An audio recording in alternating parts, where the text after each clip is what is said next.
Donc 20h45, Marseille-Paris Saint-Germain, ça sent le soufre, un dispositif impressionnant est déployé sur place. Par ailleurs, je ne sais pas si vous le savez, mais cela fait 15 ans que Paris n'a pas gagné au Vélodrome. L'OM de son côté n'a jamais perdu cette saison dans son stade et les joueurs sont en pleine confiance, comme Daniel Van Buyten, défenseur. Et pourtant, il a marqué 3 buts contre le Paris Saint-Germain qui lui réussit bien. C'est un géant d'1,97 m, type Fabien Pelous, géant belge, fils de catcheur. Claude Aymar, rencontre pour Stade 2. Ses coéquipiers l'appellent Rocky, ses supporters Tarzan. Mais il est vrai qu'avec son mètre 97 et ses 94 kilos, Daniel Van Buyten est un sacré gaillard. Un gaillard qui a de qui tenir. Francis, son père, était dans les années 70 l'un des meilleurs catcheurs du monde.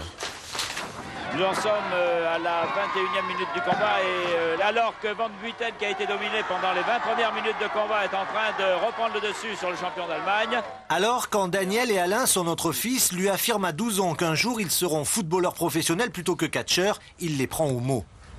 À l'époque, je me dis, c'est un rêve d'enfant, mais on ne sait jamais. Hein. Bon, alors je dis, si vous voulez jouer en division, il faudra vous entraîner comme les joueurs de division.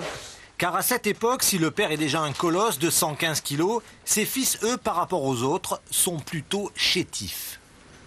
Contrairement à l'apparence, à partir de l'âge de 17 ans, je veux dire, j'ai commencé seulement à grandir. Donc, dans les équipes d'âge, j'étais toujours le plus petit. Alors, Francis leur construit dans la prairie de leur ferme à Froidchapelle, en Belgique, un véritable camp d'entraînement.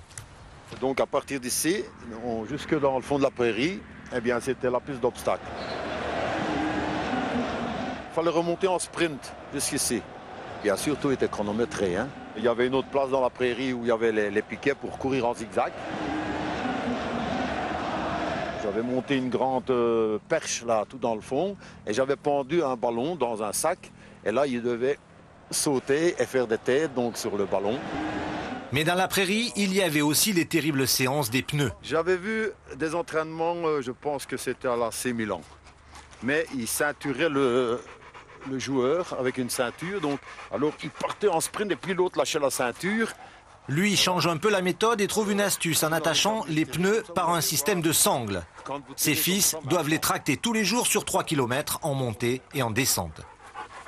Quand il faisait mauvais, on se dit ouais, on aimerait bien directement jouer à la console ou n'importe quoi, aller s'amuser, mais bon, le père était là pour nous obliger à faire notre heure d'entraînement quotidienne, donc avant de souper, directement en rentrant de l'école. Voilà. Un père intransigeant qui patiemment et malgré les réticences de Renate, son épouse, peaufine de façon artisanale, mais avec l'intelligence du sportif de haut niveau, la condition physique de ses fils. Cela ressemble un peu à une histoire belge. Mais c'est pourtant l'histoire des Van Buyten, celle d'Alain qui vient de signer dans le club champion du Luxembourg, celle de Daniel, l'un des hommes forts de l'OM. Et on salue tous nos amis belges qui nous regardent chaque dimanche, Stade 2.